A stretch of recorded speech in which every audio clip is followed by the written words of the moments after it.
Taste the Daily. மாணவி பாலியல் வன்கொடுமை செய்யப்பட்ட வழக்கில் அனைத்து உண்மை குற்றவாளிகளும் பிடிபட்டு மாணவிக்கு நீதி கிடைக்கும் வரை அதிமுகவின் போராட்டம் தொடரும் என அதிமுக பொதுச் செயலாளரும் சட்டமன்ற எதிர்க்கட்சித் தலைவருமான எடப்பாடி கே பழனிசாமி தெரிவித்துள்ளார்.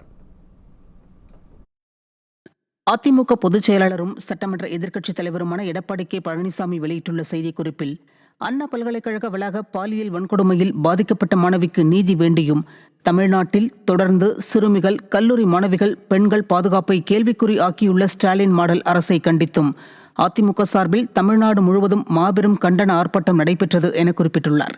இந்த நிலையில் ஆர்ப்பாட்டத்தில் கலந்து கொண்ட கழகத்தினரை கைது செய்து காவல்துறையினர் அராஜக அடக்குமுறையில் ஈடுபட்டனர் என குறிப்பிட்டுள்ள கழக பொதுச் செயலாளர், மக்கள் குரலின் பிரதிபலிப்பான எதிர்க்கட்சியின் குரலை ஒடுக்க முயலும் ஸ்டாலின் மாடல் அரசுக்கு கடும் கண்டனத்தை பதிவு செய்துள்ளார். கள்ளக்குறிச்சி சாராய வழக்கில் திமுகவை சேர்ந்தவர், போதைப்பொருள் மாஃபியா வழக்கில் திமுக அயலக அணி மாவட்ட அமைப்பாளர் என நீளும் திமுக நிர்வாகிகளின் குற்ற பின்னணியாலும், ஞானசேகரன் குறித்து வெளிவரும் புகைப்படங்கள் மற்றும் தகவல்களாலும் திமுக அரசு இந்த வழக்கிலும் ஏதேனும் அரசியல் தலையீடு ஏற்படுத்துமோ என்ற சந்தேகம் நாளுக்கு நாள் வலுக்கிறது என்று செய்திக்குறிப்பில் குறிப்பிட்டுள்ளார். மேலும் மாணவி பாலியல் வழக்கில் குற்றம் சாட்டப்பட்ட ஞானசேகரன் குறிப்பிட்ட அந்த நபர் யார் அந்த சார் எனவும் கேள்வி எழுப்பியுள்ளார்.